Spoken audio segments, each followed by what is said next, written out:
Hey, what's up, players? WWE Hall of Famer Teddy Long. I just want to endorse some of my brothers that are doing an outstanding job of podcast. I'm talking about the first Black Champ podcast, one of the greatest podcasts of all time, and it's growing and growing each and every day. Talking about my man, J.R. Bang and Champ from the Port. Players, you better take a listen to them, and if you don't, I'll have J.R. Bang and Champ put them in a tag team match, and it's going to be a lot of trouble.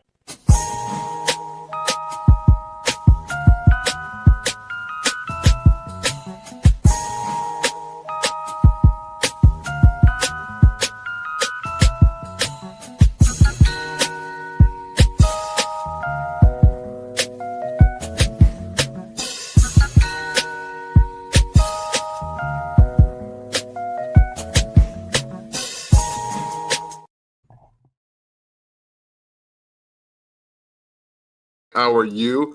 We hope well.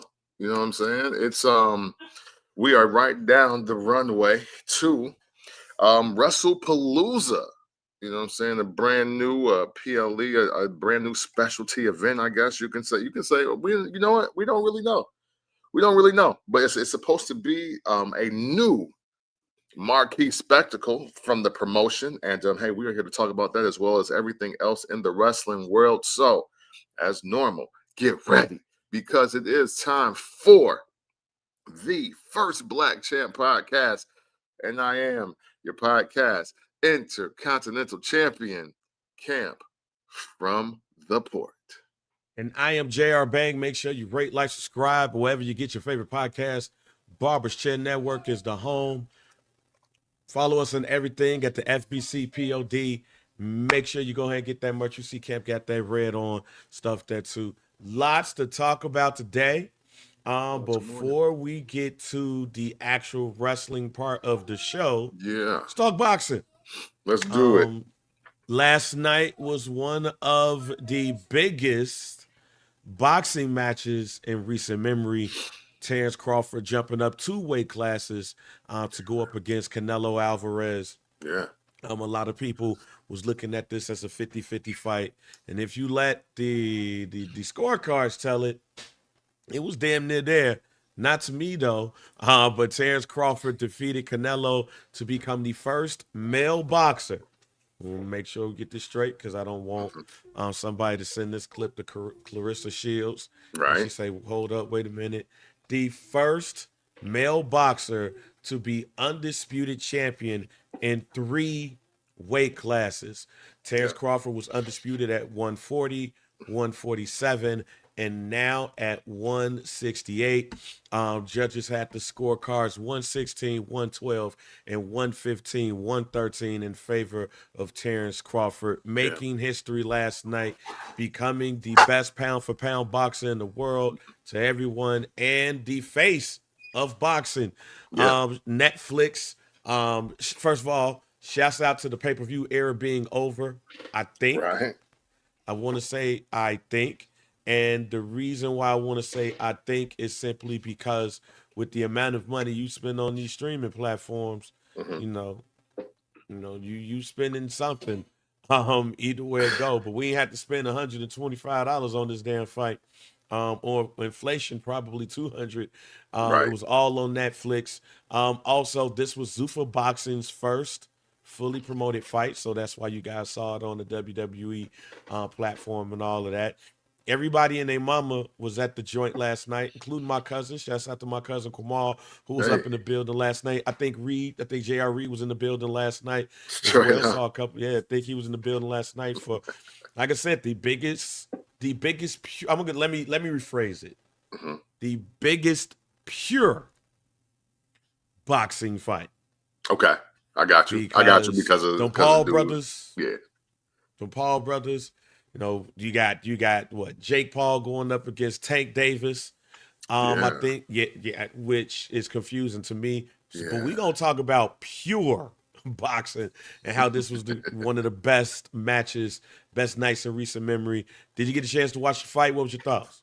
Absolutely. Because the wife and I were supposed to get out and get into some other activities, but then she fell asleep. I'll leave that. I'll cut it short right there. So turned on the fight. and I hadn't missed a second of it. But by the time I did miss the undercard, I think I saw the last match of the last round of the match before the main event. But yeah, man, this is the first time I actually got to sit and watch an actual pure boxing match, if you will, because the last two I've seen happened to be Paul Productions.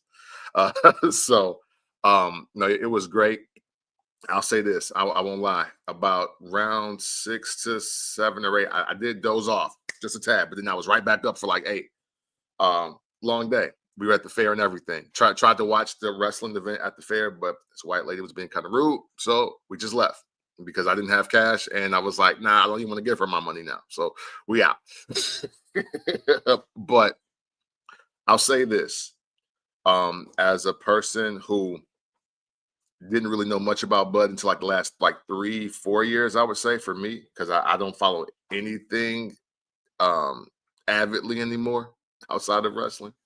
And to watch and to really get up on Canelo a year before he had the Mayweather fight, I will say that it was nice to see both of those gentlemen specifically actually get into the big fight, because I know there was a long run of time to where people felt like, oh, the best ain't fighting the best, or the two greatest of certain generations or rate classes or eras, or whatever, they're not getting together until it's too late or till they're past their prime, whatever. So it was good to see this fight happen, even though both men have seemingly nothing to prove. I thought overall it was a really good fight. I was a little taken aback by it didn't seem that Canelo was as aggressive as I like to see him be, and maybe for good reason, because Bud didn't like he was chump at all. From round one, he was like, "Nah, you know what? You coming too close, I'm knocking you the fuck out." So, but other than that, great strategy, great boxing. I think this is I don't know if this is going to be like, oh, one of the greatest fights ever, but it is great to see two great people while they are great fighting.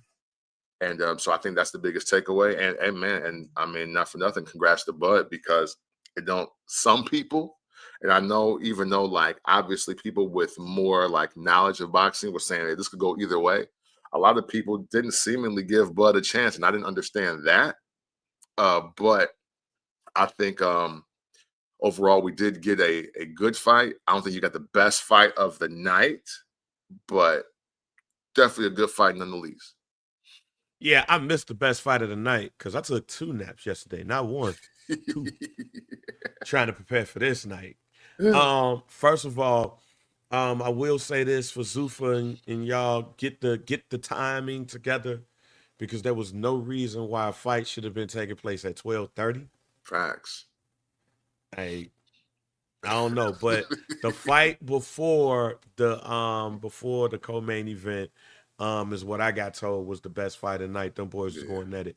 No, one of the best fights of all time. No, one of the best moments though in recent memory. Yeah. Yes, like when I look at best fights of all time, and I'm looking at a back and forth between those two Mhm. struggle. You know what I'm saying? I'm looking at somebody imposing their will and then somebody coming back. I'm Yeah. looking at Sugar Ray Leonard and Marvin Hagler is like those all timers or stuff like that, or a Yeah. shorter match like Hearns and Hagler, Yeah. stuff No, I like was gonna that, say, right? yeah, I was gonna say, Leonard Hagler was my introduction to boxing, because my uncles were watching it at our house. Right. Shout out to Alan Gage for getting cuz Alan Gage for getting us the cable box. You did. But yeah, that's literally like I happened to come into the room. Everybody was hollering. I just got in there and just sat on the floor in the corner and was like, oh wow, like it's Watch this. crazy. And, and Yeah. then So right after that, I bought somebody bought me Sugar Ray Leonard boxing gloves, and we were there just you like in go. the front yard with playing with the Franklin Sugar Ray Leonard joints. Yeah. So like best fights of all time is fights that you debate about. So I wouldn't go that far. But Yeah. moment, here's why Terrence Crawford to me is the best of this era. Okay, let's talk about it. And depending on what may happen, you got to give him way more respect than you might be giving him currently, even after last night. Crawford was the undisputed champion at 140. Mhm. Then he went to 147. It became undisputed. After a brief bout at 154, he goes to 168. And he goes up against a man that he might be taller than, have a longer reach, but he's a naturally bigger fighter. Mhm. And he destroyed him. I don't give a shit what the scorecards say. He destroyed that man. Also, and I don't mean to bring Floyd Mayweather into this, Yeah, because but I you know got to. people are, because I know people are going to be like, well, Floyd didn't do something like this. He didn't go up 2 weight classes to go fight somebody and boom, boom, boom, and Yeah. all of that stuff. What I will say is that there's only 2 fighters that I feel like systematically put Canelo down. When he lost to Bivol imposed his will. He was the naturally bigger fighter. And he rehydrated and he was like, man, this little ass dude, I'm about to whip his ass.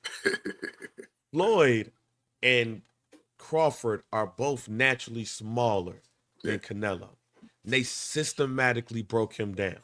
The difference between the two is that Floyd did not really get caught by any stretch by Canelo. Yeah. It was a full defensive fight. Yeah. He didn't run, but he showed how to move his head, and Canelo was like, damn, I don't know how to hit this black dude. Right. He punched Crawford with his best. And Yeah. the one thing that I was worried about with Crawford is his chin. Because he fought something, even though he's technically never been knocked down. Right. We've seen moments where that chin got chapped. Excuse me, chin got tapped. Yeah. And you be like, oh. The same thing that happened to Errol Spence is the same thing that happened to Canelo. And while Terrence Crawford, to me, is a crazed man. He took their best punch and was like, yo, that's it? Oh, we good here. He took his best punch, and Crawford reminds me of my cousin Vincent. Let me explain. Vincent used to beat the shit out of me until I got old, and we just didn't fight. So I've never tried to test that man's will, even as a grown adult. I ain't got no time for it. Nope. You've won he is the only person that he's won every time we fought. It was one moment. It was one moment where I said, I will never try him again. We were about to leave and he was picking on me. He's picking on me. I turned around and I thought I linked his ass. And that man said, oh, okay. That boy beat my ass. Oh, you want to fight for real today? You want to fight for real? Crawford is, oh, you want to fight for real today? Or, all this shit they was talking, and that's all you gave me? And he confirmed it at the press conference when they said that he feel his power, or was that the most powerful puncher you boxed? And he said, nah. No. He actually named the dude that chapped his 10 and almost put him on the ground as the hardest punch he's ever gotten. So when he got like tapped, like that wasn't an undersell. He didn't look like he was hurt at all last night. At all. I think it was the 3rd round where he hit him. Canelo tapped him, and Crawford was like, "Oh, that ain't nothing." Yeah. And that's when I said, "Oh shit." Yeah. I said, "Oh shit" for Canelo. Because he wasn't gonna knock him out. To get hit. It's like he wanted to get hit by it just to see what it's really about, and he was like, "Oh, that's it. Okay." And then not for nothing. Then not for nothing. When that didn't back him down, I think that's when Canelo went into a little bit more of a retreat. He was like, "Oh damn, he didn't even like rock back like don't hit me like that again." That's where I was about to go. When when Crawford figured that out, I said, yo, this is about to be a long night for Canelo. I'm still nervous, even though I ain't got no dog in the fight. Mm-hmm. But I'm like, yo, this is about to be a long night. And when he started pressuring him in the 4th round, I said, Lord Jesus, it's a fight. It's a fight. Because now you walking up on the man. Now you know you ain't got no care in the world when you going head to head. When you're head to head with the fighter and y'all fighting in the inside, I say, yeah, he don't respect his power at all. Because if he respected his power, he would not be forehead to forehead boxing this man. And I think, to your point, that's what Canelo was like, wait, man, hold on. Why is he this close? I don't know why it is close. And I think it was the 7th round where even my wife was like, yeah, he frustrated, he confused.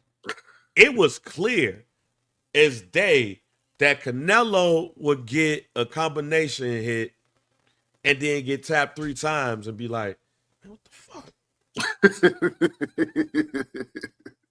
What the hell?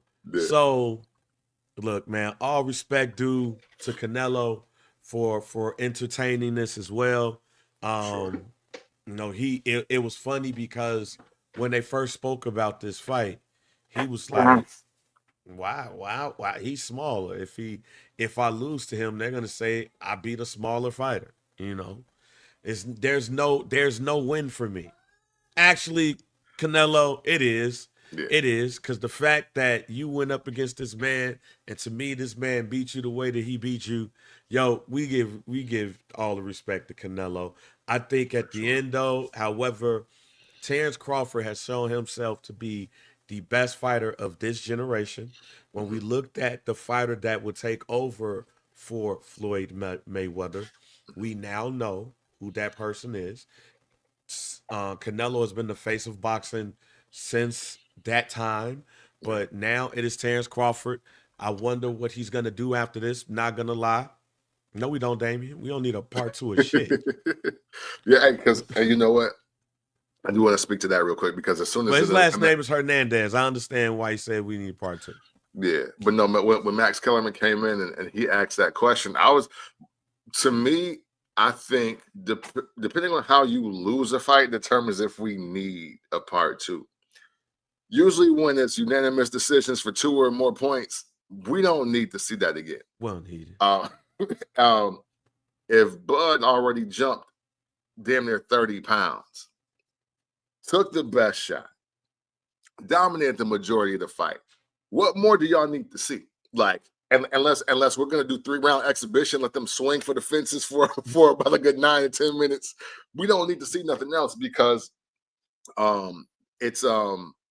this was the epitome of like, oh, this is like actual boxing. These are actual, like, this is skill versus skill. It's not just about power, who's gonna get hit first, whatever. We saw both strategies play out, and Bud's is just a far superior strategy for what we got. So we don't need part 2. If it was a split decision, you might have me. If it was a split decision and one of the scorecards was like separating them by a point, then you got me. But this, nah, we don't need a part 2. Yeah, if it was 114, 113, yeah. Yeah, exactly. But like, you know, and that's no disrespect to Canelo, because again, what Canelo did last night would have won him probably any other fight, because he tapped dude early. Most people are hurt. Hey, Crawford wasn't hurt, so hey, we there's nothing to see here.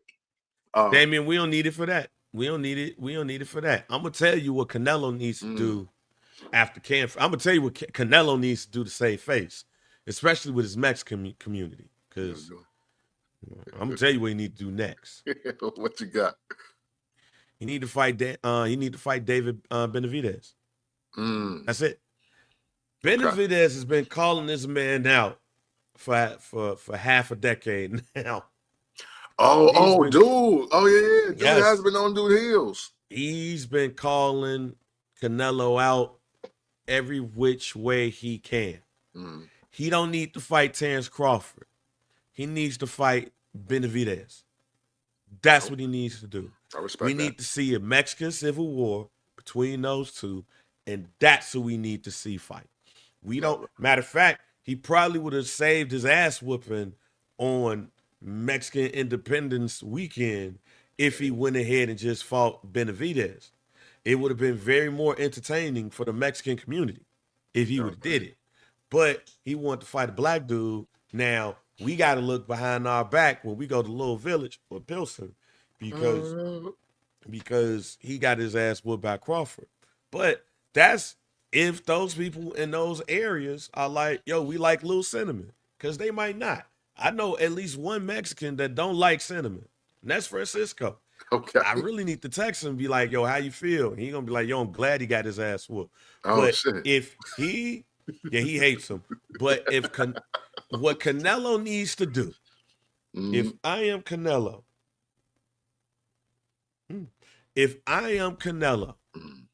I'm fighting David Benavidez. That's the next fight. We're doing that next September because now I probably need to take a little break after losing like this. But he need to fight him. And Damian, you're right. He ain't gonna do it. He's not gonna do it. But that's the next fight to me. That's the next fight for Canelo. There's literally no other fight. I don't want to see him against Bivial. I don't want to see him against anybody else. I don't want to see him against Crawford Part 2. I need to see Canelo versus David Benavidez. And that might save him some face. That might save him some face within the community. If he does not fight him, if he fights some random Irish dude and stuff to get his bearings back as his next fight, then he a hoe. Crawford ain't got to fight no more to me. He can fight. Crawford, you can fight whoever you want to now. To me, this was Crawford's Oscar De La Hoya moment. And let me explain. Because a lot of y'all be hating on Floyd Mayweather and shit. But let me explain. Floyd Mayweather was the B fighter for most of his career in big fights. He won all of those joints. I'll never forget getting a whole bunch of money from Mexicans and some Puerto Ricans because they thought that Arturo Gatti was going to beat that man, and he didn't. But when he fought Oscar De La Hoya, he was the ace. He was not the A side. He was the B side. But that's when he went from Floyd, Pretty Boy Floyd, to Money Mayweather. This is your Money Mayweather fight. This is your fight where now the money comes in, and then also a very underrated fact about that fight is that he was able to pay back Bob Arum the money to get him out of his contract so he can own the rest of his career. Nice. Oh, wow. So that's awesome. That's dope. So he did end up going up against champions and former champions, get a belt and say, oh, I want this because I'm not about to give you $250,000 to hold this belt, so on and so forth. But he was able to own his career. The difference between Floyd and Crawford is that Floyd did that shit in his early to mid 30s, and Crawford is 38 years old. So what does Crawford need to be doing? Hey, man, fight whoever the fuck you want to fight. Go fight and go fight your next fight in Omaha, Nebraska, a hometown fight. Go ahead and do that right there, and then just do whatever you want to. Pick who you. I know the boxing world is gonna be like, yo, go to 160, meet somebody like one of the Charlo brothers. You ain't got to do that shit, or go fight Boots Ennis, which I ain't gonna lie, I would love to see Crawford fight Boots Ennis. I'm a Boots Ennis fan. But he ain't got to do that for me. Why? Because you just took down not only the cash cow, you did it in convincing fashion. So you can walk in the sunset, go to Omaha, be the illest nigga in Nebraska. There we go. Literally. You know what I'm saying? Literally. The only thing I don't like about Terrence Crawford is that he's a Green Bay Packer fan. But he's from Nebraska. Wild.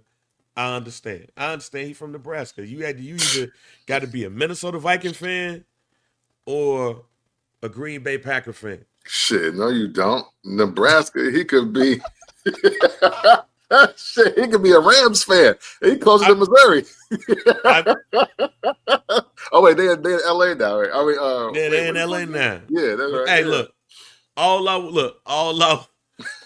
will say to that is after what I saw with the Green Bay Packers on Thursday, I don't want no smoke. Yeah, this is the first time in the history of being a Green Bay Packer fan where I'm like, you know what? Maybe we should chill out this year. We just gonna we should chill out this year. I don't want no problems. One thing I do want to say about the fight. This is actually about the post fight. Ain't about the fight at all. And I forget dude's name. I should have wrote it down in my notes here. But with Mario Lopez, Antonio Tarver, and the one dude, somebody got to explain to me what homie beef is with Antonio Tarver, because he just kept shitting on all of his takes in the whole post show. Oh, wait a minute. You know what? I think you're talking about Mike Coppinger. Yeah. Hey, he was like, yeah, you know what? I don't even think it's that. I said, yo, get the fuck out of here. But wait a minute. So I'm glad that you said that, because it seemed like the analysts and the fighters was at each other's head all day. Oh, because man. I think it was Sam or Mick. I forget his name, or John Avic, whatever. The bald-headed dude. I can't remember his name. Oh, yeah. But he came back and I was like, all right, they're going too crazy. Boy, turn this off. Hey, Andre Ward was like this to him the whole night. Yeah, hey. They showed the camera. Hey, my man, say, hey, you can turn around and talk to me. You can turn around and talk like, I was like, oh, he is. I was like, yo, wait a goddamn. Are you sure you want to talk to the guy that? Right. You want to talk to Andre Ward like that? You want to do it? I don't think you want to do that. And he referenced, the funny part of it is, he referenced the fact that they got into an argument in the pre-fight. I was like, oh, no wonder why it's back time. And Kellerman's back was turned a little bit too, and he was in the middle. Yeah. So I was like, yo, what happened in the pre-fight? But to your point, Mike Coppinger and Antonio, as soon as he say something, Antonio Tarver say something, dude like, so it felt like it was analysts versus boxers. Yeah, hey, it's like they inherited Ryan Clark and Pat. What's my man? The Peter Stranger. Yeah, Strange. I almost call him Schaefer. I don't know why, but yeah, it sounds like everybody inherited that beef, the athletes versus the commentators. But yeah, every time Antonio Tarver says something, he was like, it's good about, he's gonna have patience. That patience to help you in the match. I'm like, okay, Antonio Tarver, you was in Rocky V. You beat Roy Jones. We should listen to you a little bit. You know what I'm saying? And dude was like, well, I don't think it was patience. You know what I'm saying? I think that, he should, it's focus. I was like, well, wait. If you got patience, you got some focus, right? And he just he just should have known every single take. And then you can see the look of Antonio Tarver's face like, all right, okay, this is what dude doing. Bet. I can't wait till the camera go off. Man, look, I don't know what happened, but it seemed like the pre-fight was probably better than the fight itself. Now, a couple of things that we see up in the chat. I just want to be clear about two things, right? Even though I don't want to see this shit. I don't want to see this shit like y'all don't want to see this shit. Yeah. However, to be mindful of the fact that Floyd Mayweather and Mike Tyson is an exhibition fight. Yeah. It is not a real fight. It is an exhibition fight. This is the equivalent of you and your big cousin putting on gloves and having fun. Yeah. And the same thing with Gavon Dexter and Jake Floyd. Gavon Dexter. I'm looking at the Bears and the Bears highlights. That's how much I'm focused on the Bears lines today. Tank Davis, Gervonta Tank Davis, and Jake Paul is an exhibition fight. So that's how they get you. Y'all see the names. Are they fighting? Are they play fight? Simple as that. Yeah. And again, rather than speculate. I know people like to pocket watch and speculate why they doing it because they down bad, and I don't think it's that at all. I think honestly these are just money grabs because Yep. there is still just an era of people, and we are a part of that era. A lot of people do want to see Mayweather get in the ring, Tyson still get in the ring. Hey, and you know what? And not for nothing, for me, I know people try to speak so disappointed in Mike Tyson, but man, actually, I love this for Tyson because we were robbed of, I would say, an easy 10 years of Mike Tyson being sober, being free, and being great.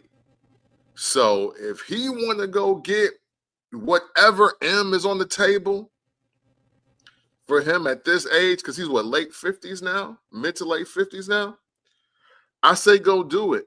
Because man, he should have ruled the 90s, and it should have not even been close. And we didn't get that. We didn't get that for a lot of just life reasons. So, and if anybody wants to help Mike Tyson get to the status that he should be just financially for everything that he gave us and everything that he survived, then I'm with it. Am I like going into these events with like a fever pitch? It's like, oh yeah, Mike Tyson, I hope he do that. No. But Mike Tyson is still my favorite boxer. He's still one of my favorite humans on the planet. And I just want to see him do whatever he can, the safest way he can, to come up any way he can. And I'm not afraid to say that. Yeah, nah. Again, this is an exhibition. This is not for a title. This is not for supremacy. This is a money grab that we all gonna watch because we gonna find this hilarious. There might be a fight party involved, but we know goddamn well if both of them was in their prime, it would never be a Mike Tyson versus Floyd Mayweather fight. Like this is about the safest way you can do it. right. And the same thing with Tank. We know damn well that if this was that ain't gonna happen. So, but as Russ said, there's value in the name, and even still in boxing, there's no names that are more valuable than Tyson, Mayweather, and Paul. Mm-hmm. Yeah. So 2025. That's where we sit. Yeah. That's where we sit. That's where we sit. But if you are a boxing person like me, I watched that fight last night. That took me a little nap. I saw Monster Niagu fight. You know, so Niagu, I can never pronounce his name, so I just leave it at the monster part. That fight was on Facebook, on Top Rank's Facebook. That is the second best pound for pound fight in the world. I am a fan of David Benavidez. I am a fan of Boots Ennis. I am a fan of Joseph Parker. And I like seeing what Usyk has going on and stuff, right? So I watch boxing. Like, so anybody try to come on here and try to say some shit about boxing, that's because you don't watch it. Like, if you come from the Friday night fights on USA era, if you come from the boxing after dark era like me, you know, not the main, like not these two names fight. No. I'll be watching random ass niggas fight on USA Network, on Boxing After Dark, on Showtime, Rising Stars. Tuesday night if you fights. ain't that person, right? If you ain't that person, don't come to me and say anything about boxing, because just like wrestling, like I told you on this platform, just like wrestling, where I would watch not only WWE and WCW, but I would stay up to 2:00 in the morning to watch ECW. It'll be Awakening, and then I'll watch ECW. That's kind of like God, and then the shit that they put on wrestling is like, wow. But and Apollo in that same joint, I would watch AAA and everything. I still stand on, especially after watching the highlights, because I didn't get a chance to watch Worlds Collide. But I still stand on it, and now stand on it more than ever, that we need a Copa Eddie Guerrero. You know what I'm saying? The Eddie Guerrero Cup. But if I come from that era, so if you wasn't watching ESPN and Friday Night Fights, or USA Friday Night Fights, because USA Friday Night Fights went to ESPN, if you wasn't watching Boxing After Dark on HBO, if you wasn't watching, if you wasn't buying the pay-per-view, but then watching the fight the next Saturday, because it'll be a fight on that next Saturday. The main pay-per-view, it'll be the pay-per-view on that Saturday, and then the next Saturday they'd be like, "Yo, did you miss Floyd Mayweather versus Diego Corrales?" this Saturday before this random ass fight, we're gonna show this fight. Yeah, if you wasn't doing that, don't come talk to me. If you wasn't using Buster Douglas boxing, you know what I'm saying? If you, man, we talk about Punch Out, I'm talking about Buster Douglas boxing. If your ass didn't box use your whole 8-hour shift. Shouts out to my manager B. Shouts out to B Louie. This lady who was my manager at Best Buy, I came in the store when Fight Night Round 2 came out and was like, oh, and played that joint. My whole 8-hour shift was beat Lee at Fight Night Round 2, and you'll get 20% off a sale. Nobody beat me. Nobody beat me. Like, we had a discount, but it's about to expire right now. You could have had it, but dead ass. That a Saturday shift at that. This wasn't a Tuesday shift. This was a busy Saturday shift where the crowd was around me. Hey, who want this 10%? Let's try to beat me. Who want this 20? And I almost lost once. Almost lost once. I tried to bullshit and got Jake LaMotta. Yeah, hey, yo, picking Jake LaMotta in the boxing game, it's so arrogant. Right. That's arrogant as hell. And man, he almost got me. I knocked his ass out in the 11th round. He thought he was gonna get that 20%, Jack. Nope, but shouts out to B, man. B allowed me, once she saw people coming to try to play me in that game, she was like, yo, put that sign up.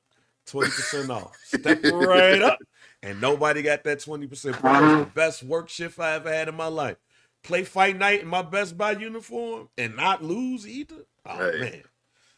If y'all don't come from that era, don't talk to me about boxing, fam. Don't talk. If you don't watch the prelims, fuck the undercard. If you don't watch the prelims, I watch the prelims. There you go. I watch the fight when it be like 3 people in the stands. And 2 of them people be asleep. Hey, right. Like even they girls don't show up to that early of the match. Exactly. Like it be me and boxing degenerates that's putting money on fights. It be me and the people that life is on the line because they betted $10,000 on some random ass dude from Toronto. Like I'm telling you, it's going to be a 4th round stoppage. Right. I don't even know who this dude is. Like, I watch boxing for the people who watch the 4-round fights. Like, if you don't come from that area, don't talk to me. I don't want to hear it. Hey, Russ want to run your 20% right now, though. Nah, no, he wouldn't. Well, he probably can now. Shit, ain't no PlayStation 2 around here. But you get one. I got one.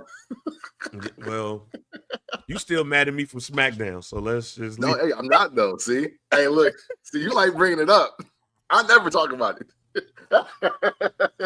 Hey, see? Get out my room. Yeah, this nigga beat me with a preliminary move, like just a move. He beat me with a move, so he didn't hit me with the finisher. Yeah, I was mad as hell. Man, look. I'll say this. Then we'll move on.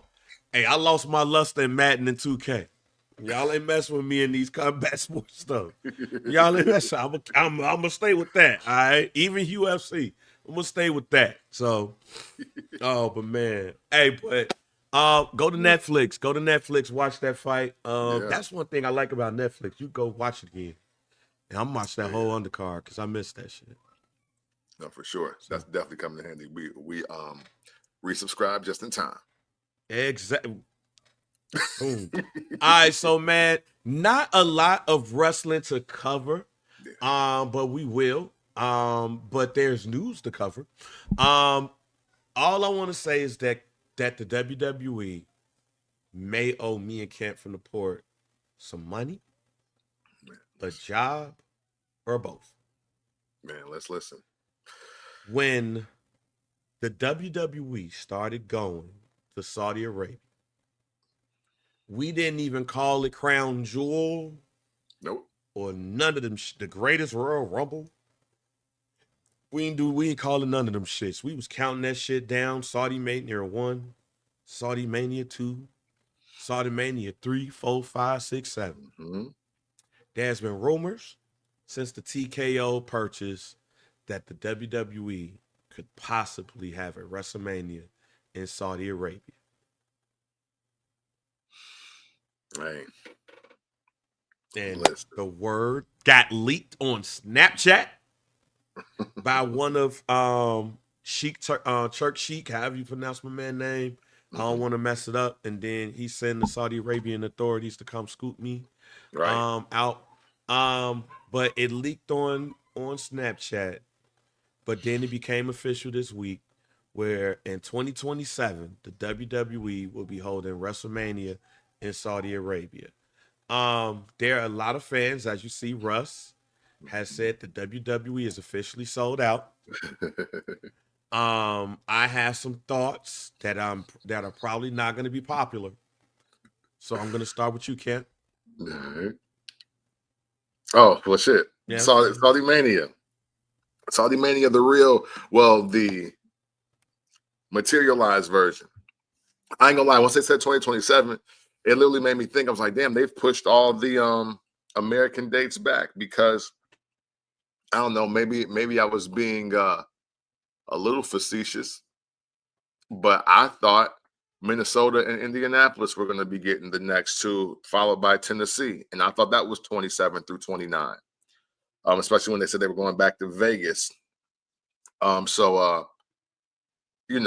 the new stadium is being built across the U.S. Everybody, I think, is trying to get in on that WrestleMania money, and rightfully so. The thing about this WrestleMania in Saudi Arabia, why I don't know about it is because everything it was built on, and one of those things is singing "America the Beautiful." And are you gonna do that in Saudi Arabia? And who's trill enough to get out there and do it? You know what I mean? Like, don't send the Rolling Treaty out there. I love them. Don't do them like that.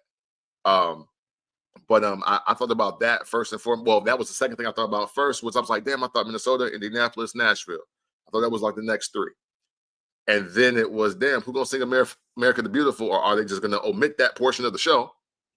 And three, I think we mentioned it last week or maybe the week before, or the last episode before. Man, a lot of these international markets are literally just the markets now. Instead of going to Sioux City, Iowa, or Sioux Falls, or Albuquerque, or fucking Topeka, you know what I'm saying? Like all of those. Hershey, Pennsylvania. Yeah, like instead of being in the plains or the inner webs of the East Coast, they're going to different countries now. Like France, they don't just do the house shows with the low lights. You know what I'm saying? The garden is lit up every single time. And Saudi Arabia has become the new Toronto in a lot of respects. If we've been looking at the last 7 years of wrestling, because now they're going to Saudi Arabia more than they go to Montreal, which was I was like, damn, that's pretty big. So I don't I guess I'm just embracing the change, bro. Like that's it. Like, because there is no way to keep Saudi Arabia out of American sports. It's between wrestling, golf, I think even football is preparing now.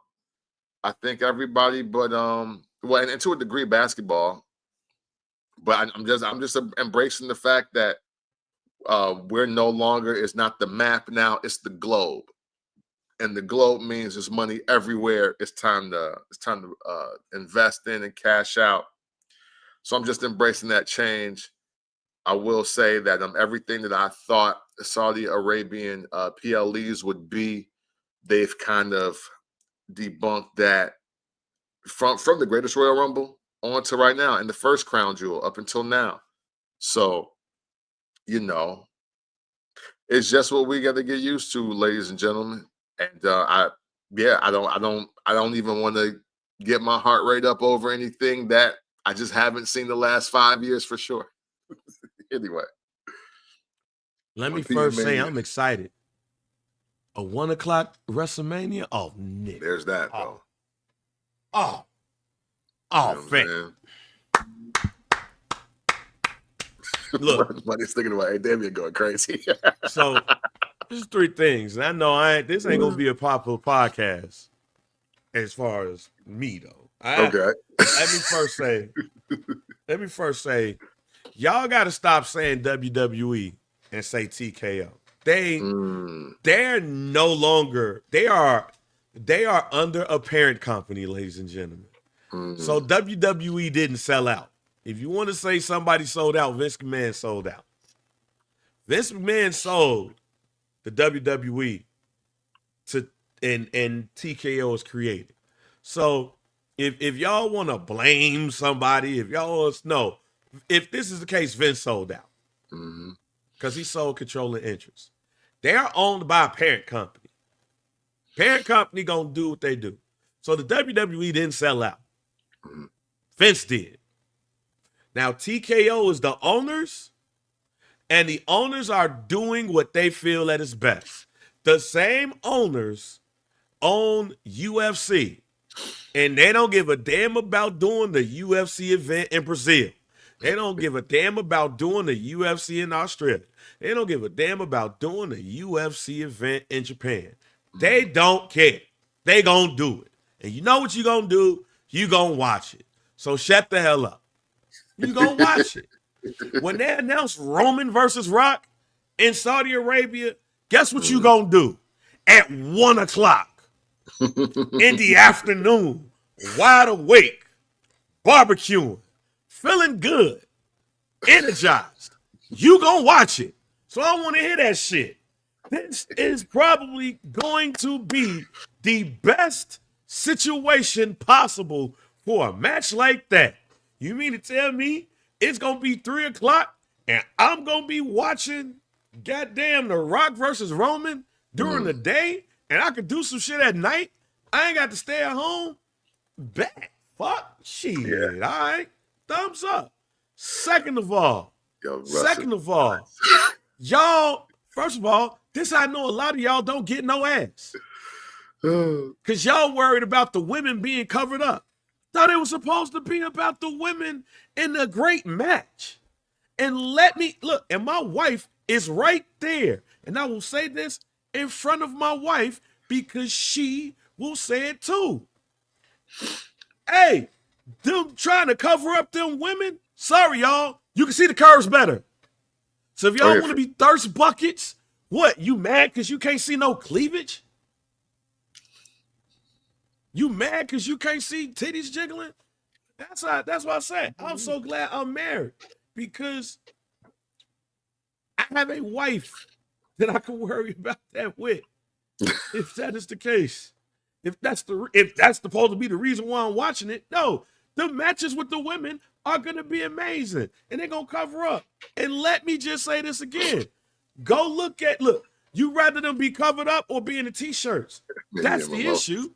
That's the issue that y'all have. See, when they first did that shit with Natalia and old girl, they had them long ass t-shirts covering up. No, go look at Roxanne Perez and go look at Bianca Belair, and they had the whole bodysuit. Y'all mad because they got a bodysuit? You can still see shit. That's what we worried about? Oh, y'all need to get some ass regularly. Go get a girlfriend. Don't worry about that. And let me go back again. Mania and brunch? Oh, my God. Look, if y'all want to do a Mania and brunch thing, go right ahead. The other thing is, a lot of y'all motherfuckers wasn't paying to go see WrestleMania in Orlando, Florida. So fuck y'all mad about it going to Saudi Arabia for? That's true. Like if you was a consistent attendee, it's only as far as the tickets go, I only care about consistent attendees of WrestleMania. That's it. Like, I've been going for WrestleMania for the last 4 years. That's all I care about. Your ass don't show up. Why are you talking to me about tickets? Why are you talking to me about tickets? Stop it. So I just debunked 3 things already. Mania at 1 o'clock? Sign me up every day of the week and twice on Sunday. Because guess what, ladies and gentlemen?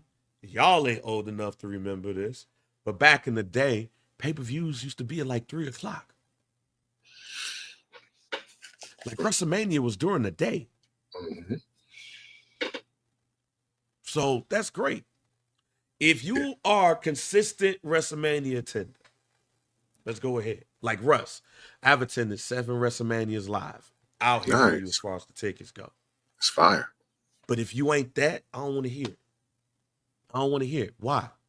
Because you was going to watch it at home in the first place. So Russ, as far as this goes, Russ is the only person that gets to, all right, I'll listen to you on that. But again, WrestleMania at 1 o'clock, yo, sign me up all the time. So that's 1. 2, this whole bodysuit thing, yo, a woman gonna be beautiful with a bodysuit or not. If that's why you watch it. But I thought we were supposed to be watching the women because of their athletic ability. 3. And here's the 3. And that's going back to the first thing that I said. Y'all keep saying that the WWE sold out. The WWE is a company under a parent company. You want to blame somebody? Blame Ari Emanuel. Blame. No, that's true. Blame him. Blame Nick Khan for working out the deal, apparently. Blame him. But, ladies and gentlemen, Triple H is the chief content officer of the company. He controls on-air content. He don't control the business.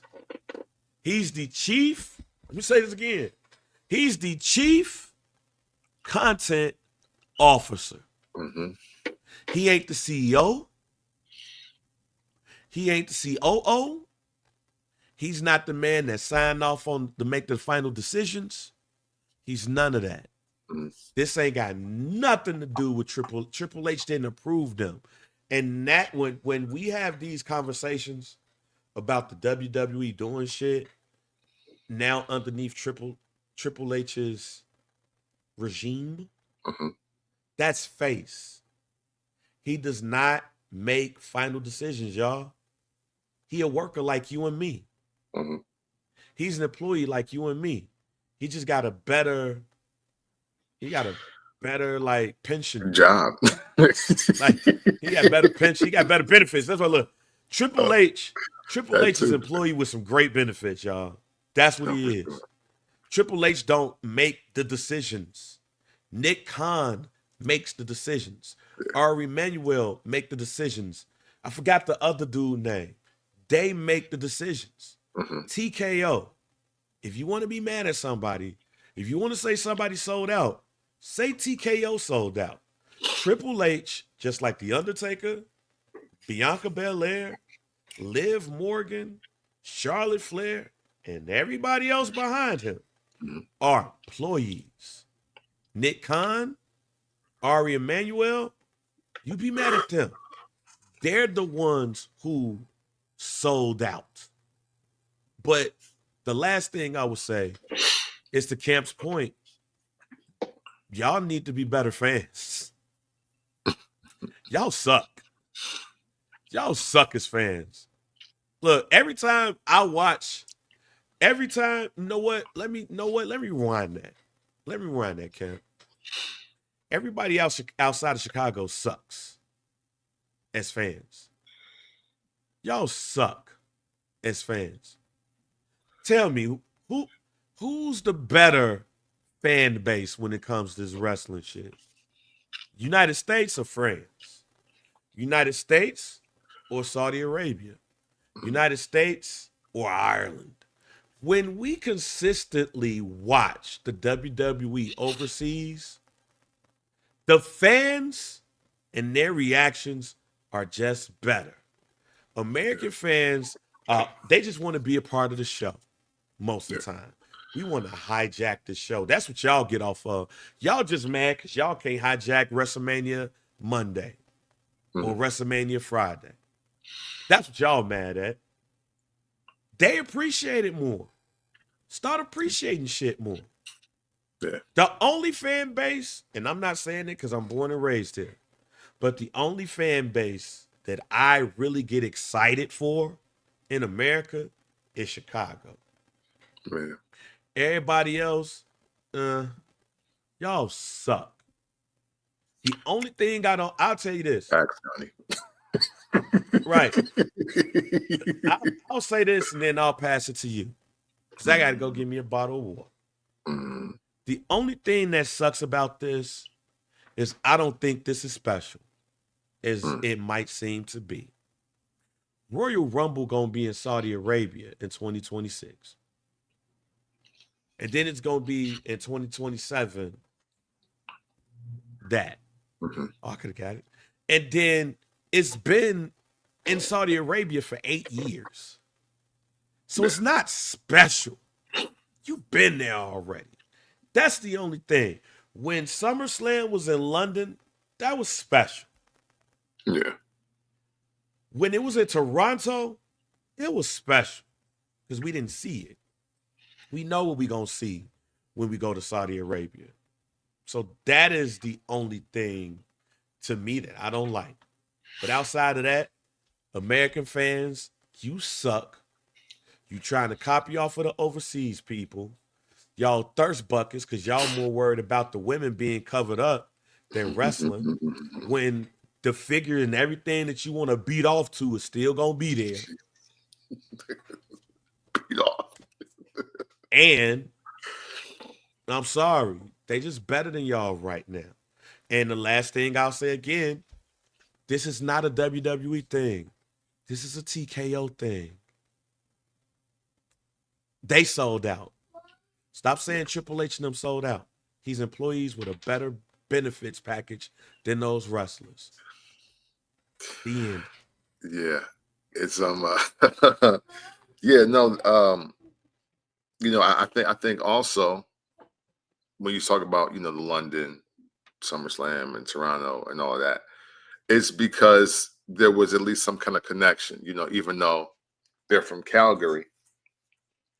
Bret Hart being from Canada, that helps the sell, you know.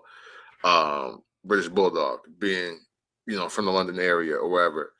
You know, had Saudi Seth panned out, you know what I'm saying? And they didn't that's Mansoor, by the way. I think that was his name. But Saudi Seth's on the way flyer to me. But had he really took off in the WWE, I think this wouldn't feel like such a shock to the system, because even as we look at the Saudi PLEs, right? Nobody's going home. You know what I'm saying? Like there is no wrestler that, oh, this is his home crowd, this is home turf. Like, they're not turning up for one specific person. And the crowd, for the most part, even in their enjoyment, even though they're coming out, they shell a little bit. They are primarily conservative, and it's seemingly like black women get booed. So I know people don't want to see that potentially, but yeah, man, I think they've moved from the map to the globe, and to Bang's point and to Donnie's point. You know, now American crowds are taking what France does, or what Scotland does, or wherever else, and we bring that here, and now that's the new thing. So if they're going to carry that much influence over the American crowd, then yeah, why not put the event over there? And it definitely makes sense. I didn't plan on going to Saudi Arabia anyway, but I do agree with, I believe it was Russ that said, I just want to be able to see shows for reasonable prices. And not for nothing though, I do think that will also help this, because if the money grabs for the PLEs, let's just say this. Let's say the money grabs for the PLEs overseas are 2 or 3x what they would have been had they did them in Tampa or Orlando or San Diego, wherever else, right? Just in those mid to small markets. If they got the bigger money grab overseas, that could lean on Raw and SmackDown and even NXT or maybe some other event, Saturday Night's Main Event, even being in some of our markets and some of those mid markets, but for cheaper prices, because, hey, we already made so much over here doing this. We might be able to cut y'all a little slack, give you a little something off of that. Now the front row seats at SmackDown or Raw is maybe only like 300 versus maybe like 5 or something like that when Cody show up. QB1, that is, you know what I mean? So, but this is all about embracing the change.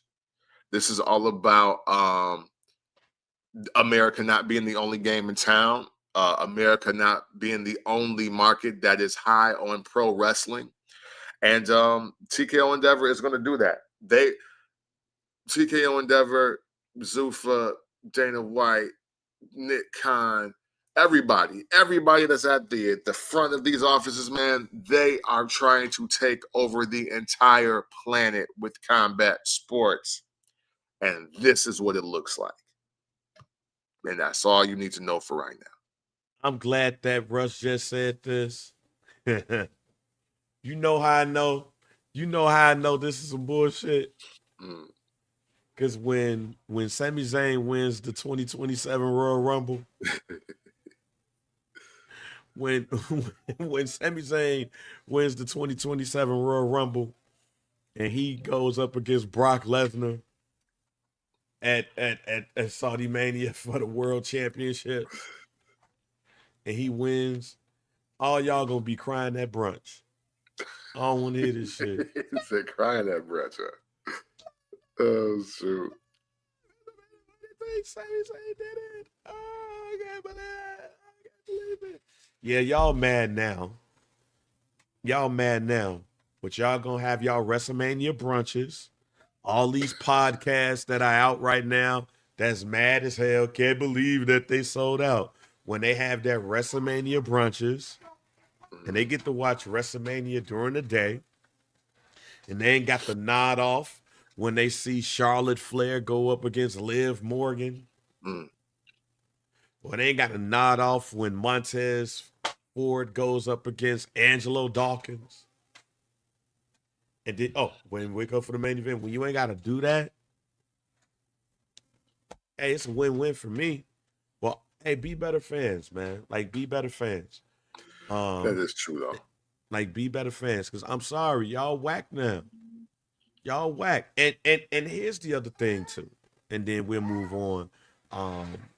And I do mean what I say. Like, we're in general, American fans are whack. And you know why? Because y'all used to it. Y'all see it every day. That's also part of the reason why I know y'all don't get no ass. Because there's an appreciation. Brothers don't get pushed now.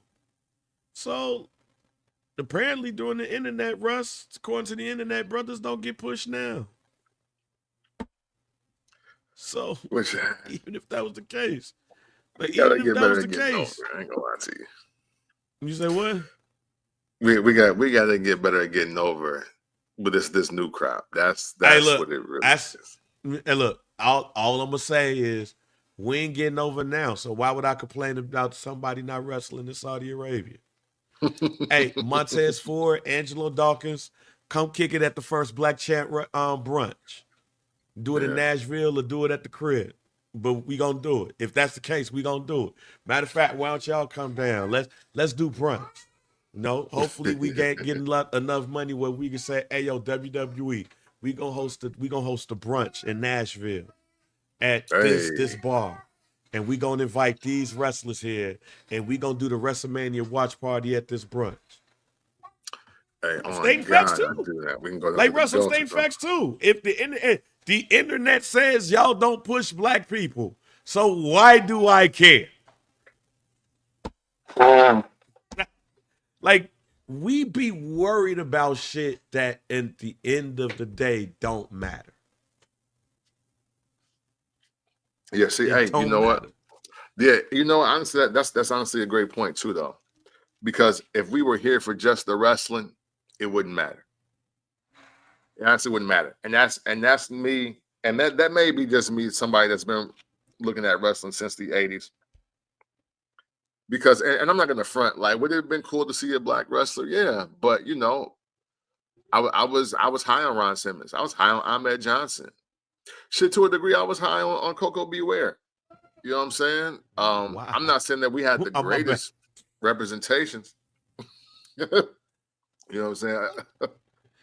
I'm not saying we had the greatest representation of black wrestlers, so to speak. But you know, I mean, Men on a Mission worked on me for a hot minute. But the problem is, to be real about why black wrestlers probably don't seemingly get a push is because I feel like there's too many black wrestling fans that only engage with wrestling conversation when it comes to black people not being seen. If we were just engaged with wrestling as wrestling fans first, I think it would be easier to see more of us, because it's like a lot of us got a lot of Leo Rush mentality versus, look, hey man, look, I showed up, I did my shit, I was one of the highlights of the night. Put me in a title match or you fucking racist. And it's like, come on, dog, we can't do it like that. Like, it can't be like that. And this is another reason why I do speak so highly of Bobby Lashley, because Bobby Lashley is over being a black veteran. There's really nothing really sexy about that to the average black wrestling fan or just the average black person in general. You know, we're actually more leaning towards Booker T, which is literally the just like the Flash, the Flair, doing the backspin, the sucker, and all of that. Like, and you Damien, know, Damien, that's coming. That's coming today. That's coming today. Hey, you know That's what? coming. Hey. That's what Wayne's can't finish. Yeah. Hey, That's what I say. Y'all Typical gonna hate me Scorpio, today. my guy. Yeah. Hey, Russ, I'm right with you. And Damien, yeah. Well, we with you. We gonna get to it. But yeah, hey, I think that, man, it comes with being a wrestling fan first. You know what I mean? Like, cause just look at any other sport. Just look at any other sport. Yeah, there was a time where black quarterbacks in football were kind of like an anomaly, but we still had Warren Moon. We still had Randall Cunningham. Then later we got Cordell Stewart. But then again, look, as black kids started just liking football more and wanting to take on more roles and wanting to just do more. Now, all of a sudden, you don't just have to be the receiver. I mean, we keep forgetting, like, dog, Jerry Rice was a big deal. Deion Sanders was a big deal. If they playing offense or defense at the position they're playing, then that's part of it. I know Doug Williams, but like Doug Williams was way before my time. So I can't really speak to that. And I mean, hey, if what happened to Doug Williams and the Terry Bradshaw thing, if that's really real, then damn, I feel really effed up about that.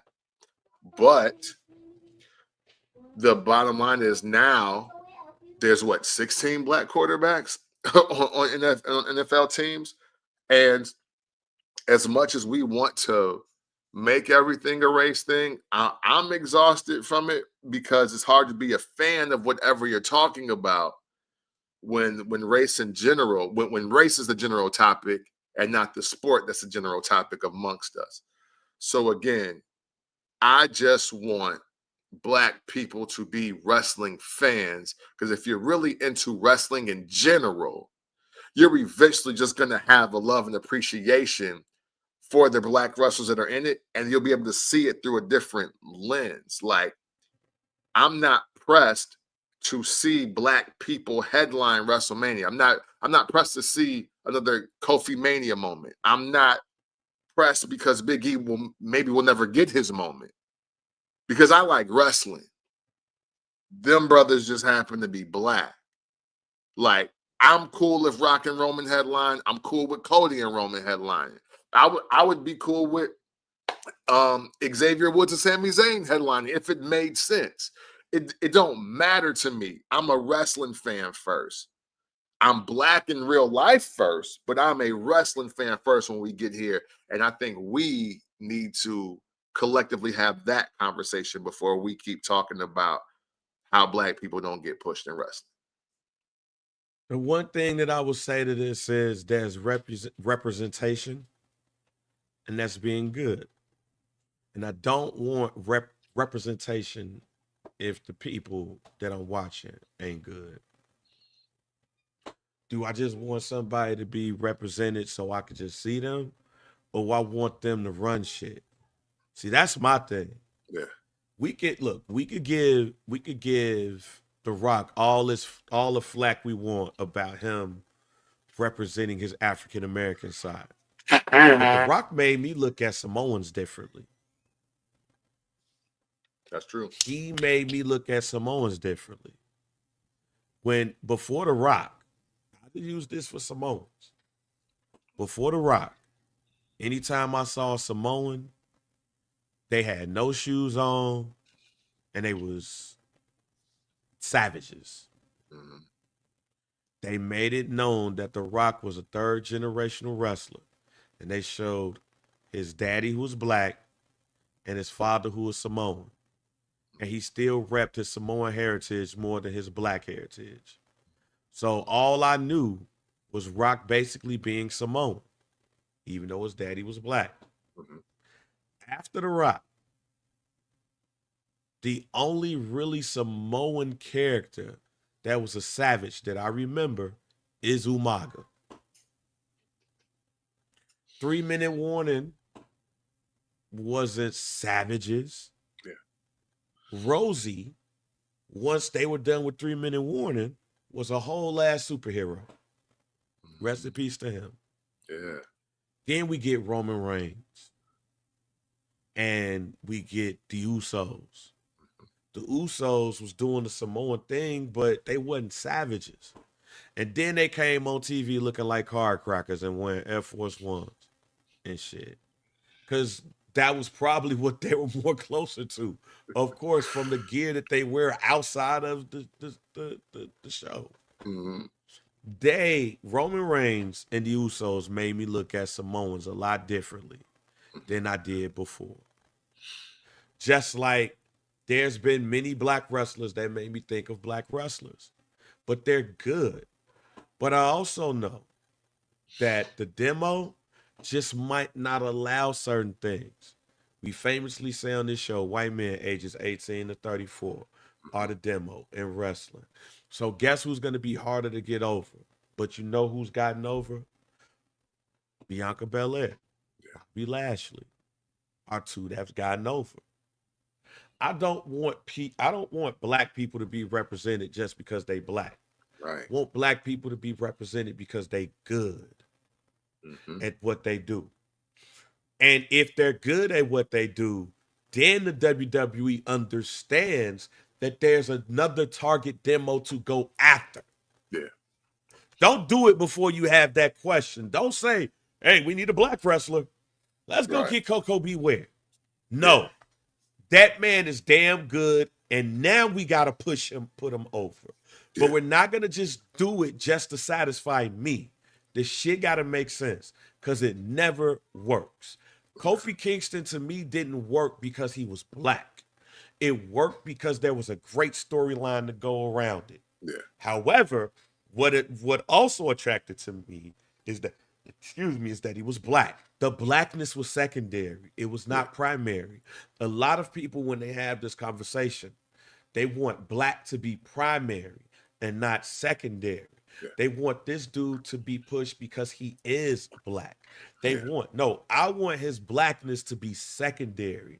I want that storyline and how he gets over to be primary because that's what's going to keep him over. Being black is not going to keep him over when we're not the demo. Yeah. Yeah, it literally ain't enough of us. It literally ain't enough of us for a black wrestler to get pushed because he's black. It ain't enough of us. Sorry. Like, I'll use a perfect example. That I'm not going to mention a lot of things that happened this week. I'm just going to mention something that Pat McAfee said when he was galvanizing the college game day crowd in Tennessee, in Knoxville for Georgia versus Tennessee. He was talking about how this long-winded ass speech about all of the stuff going on, but if you look at this crowd, different religions, different spaces, different colors, you look at that motherfucking crowd, you could count the black people up in that bitch. Maybe. You go look at that stadium in Knoxville, you could count the black people in there. Maybe. So when people be talking about that shit, it's bullshit. But to me, on the flip side, it's also bullshit when people want representation just because of color. Yeah. Because look at that crowd. That's the crowd you got to get over. Yeah. And you can't get them over because they're mediocre. Unfortunately for us, we got to be twice as good as Roman Reigns. We have to be twice as good as Cody Rhodes. We have to be twice as good as Liv Morgan. We have to be twice as good as Charlotte Flair. And that's why Mercedes Moné is who she is, because she was twice as better as those women. Bianca Belair was twice as good as those women that we mentioned. And we're waiting on a black wrestler to be twice as good as some of these others that are mentioned.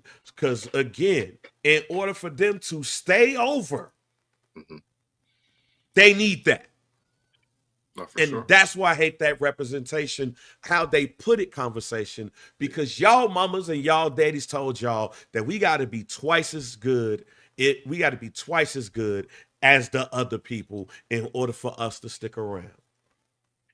So why would we want mediocre people to get a push just because? And that's when I'll get to the R-Truth thing. And that's the perfect goddamn example before we get into Jey Uso and our predictions. Yeah, let's do WrestlePalooza. Y'all motherfuckers on here and y'all on the internet was pissed when R-Truth got let go. Y'all blamed everything from racism and ageism, damn near every ism you can. And he got his job back. He said he was running his story now. He cut off them braids. He was more serious. Even before he came back, y'all was on here talking about he could be a future TNA world champion. He could go to AEW, win world champion right now. Yeah, I said it. Now he Ron Cena. I am going to say this as a R-Truth fan. But I'm only saying this because of the narrative that was pushed when he was let go. I'm only saying this because the narrative that was pushed when he was let go to what I saw on Friday with this Ron Cena shit. There's never been a wrestler that I've been so disappointed with ever than R-Truth. Wow. Because you can't say all of that shit. You can't do all of that shit. You can't give the promo on the Natalia shit. You can't do all of that shit and then do the Ron Cena shit. That's my older brother. And look like a goddamn clown. See, before that shit, it was cool because we knew what it was going in. But you told us it was a change in character. You told us it was a new day. It was a different day. And also, I've never been more disappointed at wrestling fans because y'all got on that internet and y'all talked about all this stuff about how R-Truth deserves this and deserves that, and he should have this. And then he came back on that screen and y'all gave him a pop like he never got before, only for him to act like this on TV again. That's why I said I'm only sectioning it off for when he got let go to Friday. That bucket. I've never been so disappointed in a wrestler and wrestling fans because y'all demanded something and this is what you got. Or maybe I should not be maybe I should not be disappointed in wrestling fans because I also was the person that came on this show and said y'all don't want serious R-Truth. Y'all want caricature R-Truth. So maybe y'all getting what y'all want. But don't do none of that shit and lead this order to come back to this shit. Your ass could have stayed where your ass was at. That's what it stayed. And Donnie, all I was gonna say to the money thing is this. I know he got some money. I know he got some money to come back. I know he did that. I know he did that. My point is that's why this is revolving around when he got let go to Ron Cena. Because I think he led on a whole bunch of people. A whole bunch of people. Because he could have got a Legends deal and not wrestled a day in his goddamn life like every other wrestling legend who got that damn contract. Yeah. I feel you, but I'm gonna blame the fans 100%. I don't think this is R-Truth's fault at all, or Ron Killing's fault at all. I don't think it is, because he did what seemingly any other wrestler will do. Hey, my contract about to be up. I'm about to be out of here. You know, it's been real. Love y'all, right? And people reacted. So he did the one thing that not only Paul and Lee Fitting asked to do, but it's what they're instructed to do every single day. Hey, get yourself over. And they did that. And he was let go. John Cena's being a serious character, and he's being a heel. Ron Cena, serious character, being a heel. The problem is, once it was official that he was back, he got that big pop. He made that statement. They had to try to find some new stuff for him to do. And the new stuff that he was doing was not getting him over. Because it's never got him over in the WWE and in the WWE universe. What R-Truth was doing never got him over in the WWE. Even the little Jimmy thing, as a heel, it was meant to be somewhat lighthearted and a little foolish because he's talking to an invisible person, bro. Like that at the end of the day. He has a bad imaginary friend. So you fast forward to this, you try to switch up the character, and people were like, oh, yeah, we wanted R-Truth back. And yes, maybe his skill set, he could have went crazy in TNA, Donnie. He could have. Maybe he could have. But here's the thing. You are not going to turn your television to TNA to watch R-Truth. It's just the right thing to say. It's the right thing to say, just like when the cashier asks you, hey, do you want to just round up to the nearest dollar to donate to St. Jude or to the Hunger Society or whatever it is? And you'd be like, damn, you asked me nicely. I kind of feel fucked up if I say no, because it's only 36 cents.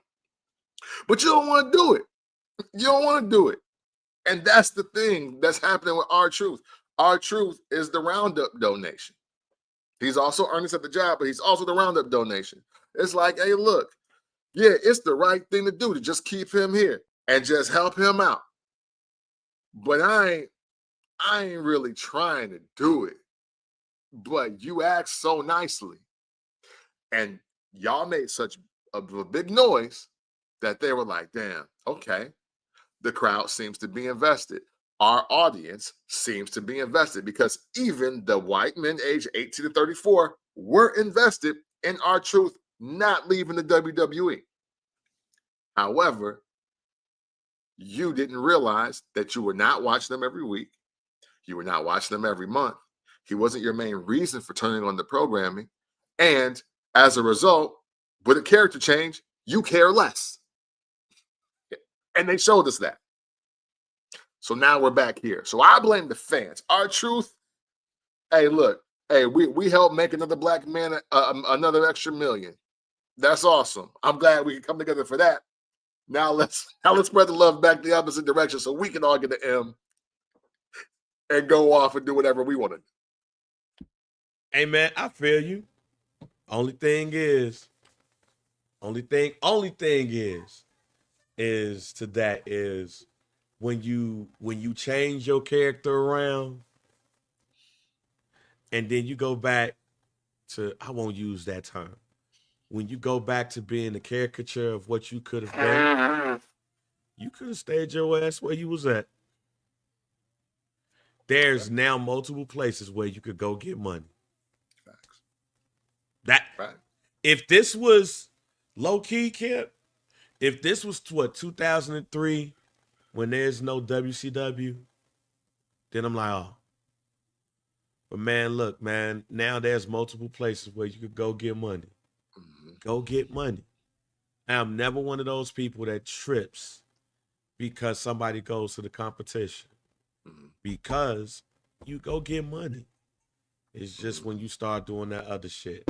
All right, man, look, WrestlePalooza is next week in Camp's old stomping ground of Indianapolis, Indiana. Yeah, So man. we're going to go ahead and get into these predictions. 1, 2, 3, 4, 5 matches have been announced so far. This is also historic because this feels like it was a long time coming, but the WWE's first PLE on ESPN. It's going to be very interesting to see how this looks, how this feels. But the ESPN presentation, we already see NBA and NFL there, hockey there, some baseball and stuff. So it's gonna be very interesting to see how this looks.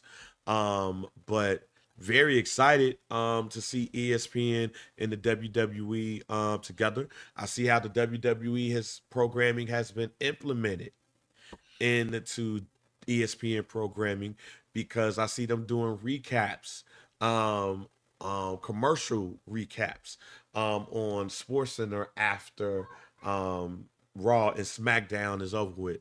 So yeah, very interesting to see how this goes down. But let's get into the matches, right? So get into the matches. Let's start with Io Sky versus Stephanie Vaquer. Unless something has changed, this match is still going to take place for the vacant Women's World Championship. Io Sky, can she regain the title that she lost at WrestleMania, or will Stephanie Vaquer become the Women's World Champion? Who you got? I'm gonna go Io Sky because I think she was really over, even as the champ. And if the rumors about Stephanie might be kind of like nursing a little injury or whatever, I think that's also why Io Sky would be the choice here. But I think Io's run was probably working better than we all expected, even though I wanted to see Naomi win. So I'm gonna go Io Sky. I'm gonna go Io Sky as well because I feel like we are going to get a program with Io Sky and Oscar. So yeah, it only makes sense for Io Sky to win this match. Let's go CM Punk and AJ Lee versus Seth Rollins and Becky Lynch. AJ Lee is back with Io Sky is back with the WWE. I mean, excuse me, AJ Lee. Just got this photo that I'm laughing at. Io Sky. I mean, look, I explain why I'm looking. I'm explaining why about this in a second. Today is actually kind of a day for me. But AJ Lee is back in the WWE, signing a multi-year deal to return to the company. And what better way to return to the company when your husband is in a feud with another guy and his wife? Just go ahead and wrestle. So CM Punk and AJ Lee versus Seth Rollins and Becky Lynch. I'll start by saying, ain't nowhere in hell that CM Punk and AJ Lee losing this one. He been taking L's from Seth Rollins all year long. Shit, really since he got back in the way. That ain't gonna happen here. I got CM Punk and AJ Lee for the win. Yeah, absolutely, absolutely. CM Punk is now a winner because his wife is around. Just like in real life, right? for him at least. So yeah, no, AJ Lee, CM Punk, it's hard to not pick them, especially at this point. All right, let's go to Cody Rhodes and Drew McIntyre. Cody Rhodes went down and to SmackDown and sent out the challenge to Drew McIntyre for the the undisputed WWE Championship. Who you got? Think this is easy to predict, but just in case, who you got? Yeah, I kind of want to say I got Drew McIntyre by DQ. I kind of want to feel like that, but then at the same time, QB1, you know what I mean? Cody Rhodes. But tell you what, I got a disqualification finish. I just don't know if it's going to be Cody getting DQ'd or Drew McIntyre being DQ'd. But honestly, all the signs to me point to Cody Rhodes losing this match by disqualification because he's going to try to kill Drew McIntyre. I just feel like that's going to happen at WrestlePalooza. So yeah, that's matter of fact. Listen, Drew McIntyre wins by disqualification because Cody's going to try to take his head off. We are on the same page because how quickly all of this went down. I can't see this ending so quickly. Yeah. So because of that, yeah, I got Drew McIntyre by DQ. This is gonna lead to another match at either SmackDown or another PLE. So we are on the same page. The Usos versus the Vision. Jimmy Uso joined his brother Jay, and 2 weeks ago, and then last week on Raw, or no, let's park this. Last Sunday on this program, we talked about how sensing a little bit of a change in Jay Uso's character. He got a little bit serious after the Roman Reigns situation at Clash in Paris. And then on Monday, even his brother said, yo, you acting like Roman, especially after getting help from LA Knight, but then spearing LA Knight. What are your thoughts on the Jey Uso character change, and who you got winning this match? So I love the change. I feel like I've been kind of talking this up in my own way because everything but the promo and the actual wrestling has been working for Jay. And that could be a very sticky situation to put yourself in with this roster that you're on. So I'm here for all of this. This is another one I'm kind of conflicted on because on one hand, I feel like you're going to get a very vicious Jey Uso. And that's why they win the match. But then again, there's a part of me that feels like they need to lose this match to the Vision so Jay can really turn up on Monday. Like turn up on some, yo, you know what? Nah, we not doing this. I done lost the belt. I done lost my spot. I'm not even considered one of the number one contenders. Main event status is in jeopardy. Now I got to start laying people down. And so because I do think that's more of the situation here, I'm going to go the Vision. But I do love the fact, I do love the angle also where Jey Uso was like, nah, we winning by any means. And Jimmy is like, oh, I'm just trying to be cool. But the thing is, this is really heel versus face tag team wrestling. So they gotta lose so Jay can really turn up. So I'm gonna go with division. This is my final answer. I'm gonna go the Usos here, but in going with the Usos, um, there's gonna be more added to the character change of Jey Uso. I think I do still think, and I said this last week, I'm gonna say it again. I do still believe that this is gonna end with Jay being more of a tweener than he is just the yeet guy. I don't think that the WWE have the balls to. I don't think that the WWE has the balls to go full heel turn with Jay because of simply the amount of revenue they probably get from his merch. But tweener as in, yeah, man, we gonna start getting a bit more character changes when it comes to Jay, and maybe that will help him in becoming a world champion again. We'll see. Last Well, hold on. and certainly not least. Here's a question for you, though. One second. Go ahead. Just real quick. Has Jay Uso really been a heel? Like the past 5 years? Has he really been a heel? No, Jey Uso hasn't really been a heel since his tag stuff. But I think, look, as long as they get back to Uso penitentiary shit, yeah, I'm straight. Like that is the heel of that I want to see. Because look, I won't even lie to you.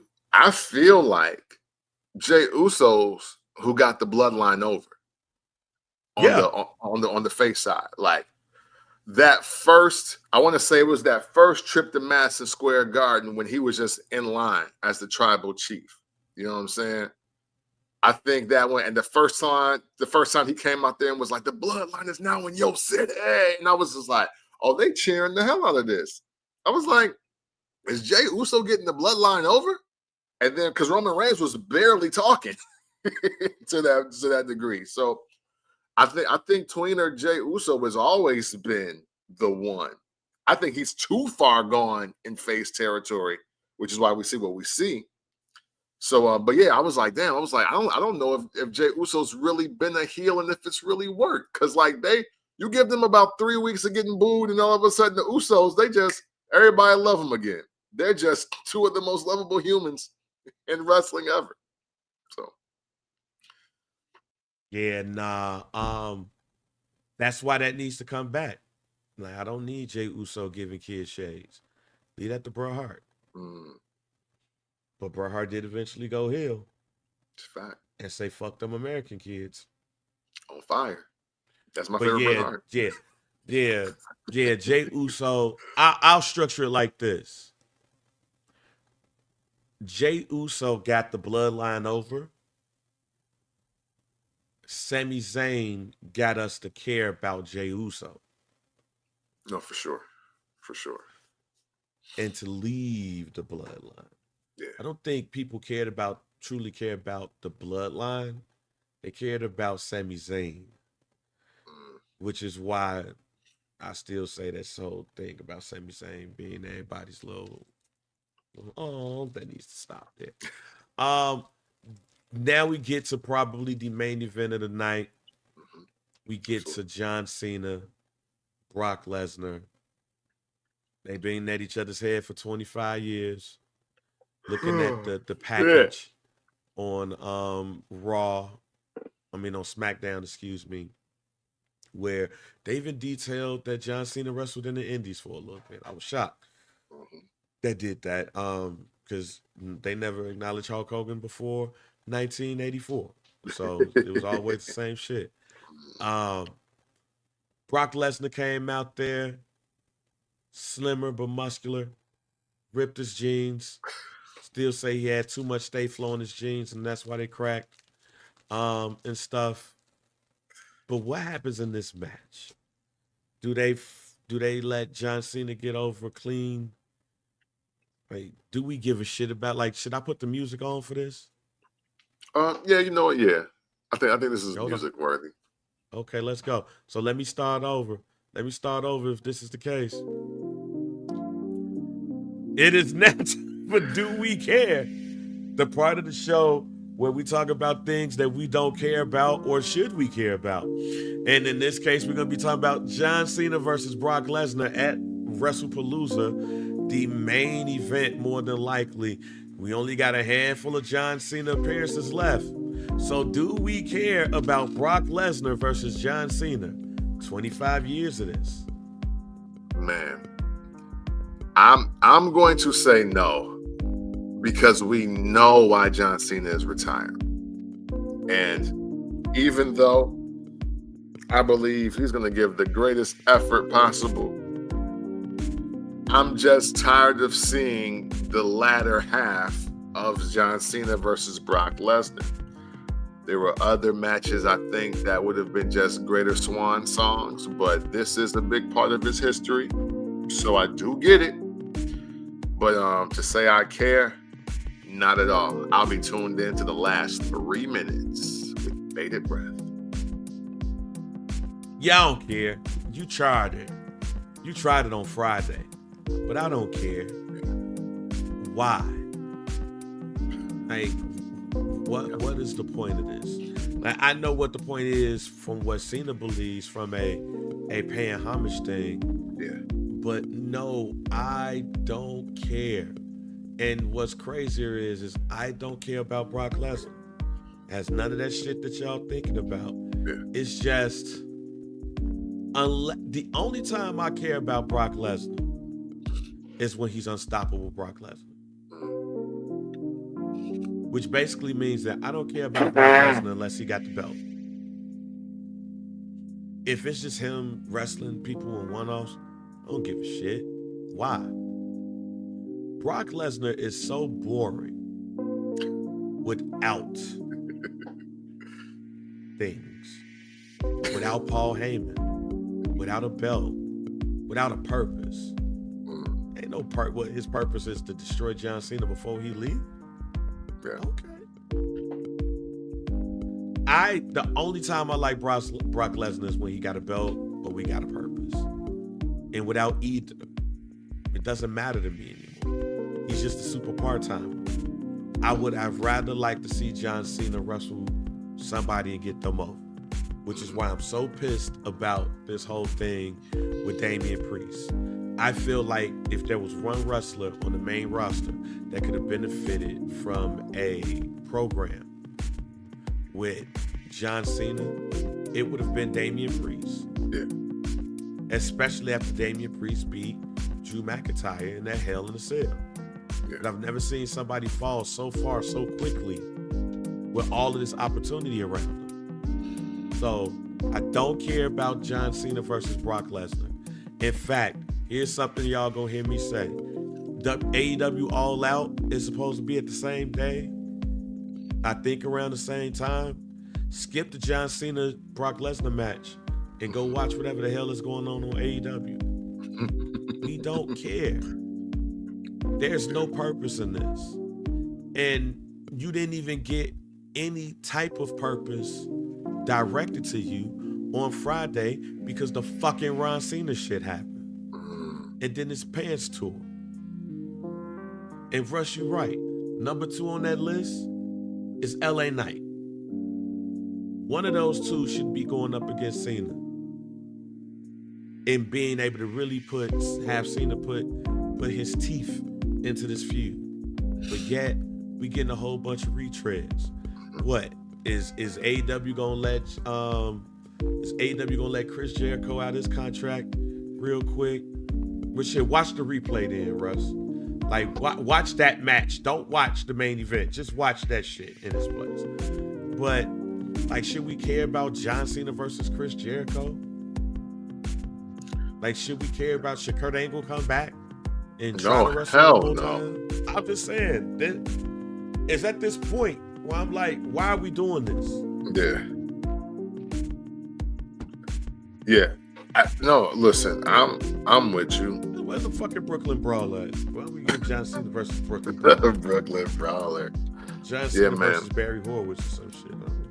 Yeah. I mean, it's some, again, I totally get it from Cena's standpoint.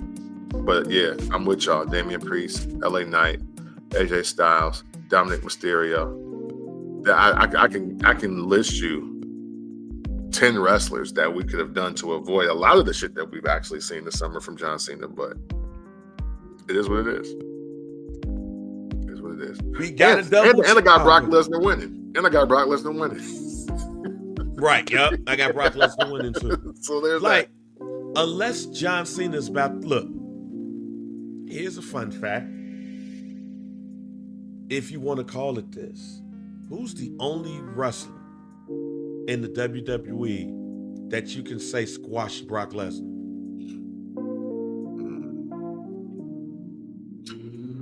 There's actually two. I was gonna say technically it's Drew McIntyre because of the Royal Rumble and the WrestleMania, and shoot, probably early. Wait, no. John Cena always gets beat up, but he ends up winning. Damn, who is the other one? A true squash. I'm talking about a true squash. And I'm not gonna put Goldberg in this because it didn't matter to Goldberg. Yeah, but Seth Rollins. Yeah.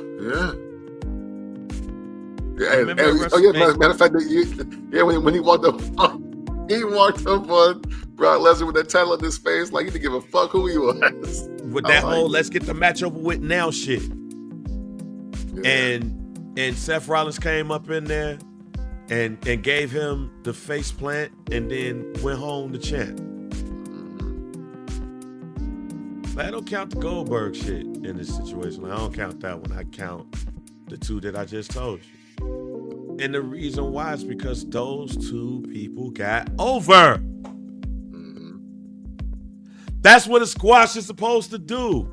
Get you to the next. Get you over. That's why I don't count Goldberg. That's why I don't count that WrestleMania shit, because what did it do? It didn't do anything. But it made Drew McIntyre look like the man. Yeah. And it made Seth Rollins look like the man too. Damn, which one what I was just about to say? We do got a double champion. Yeah.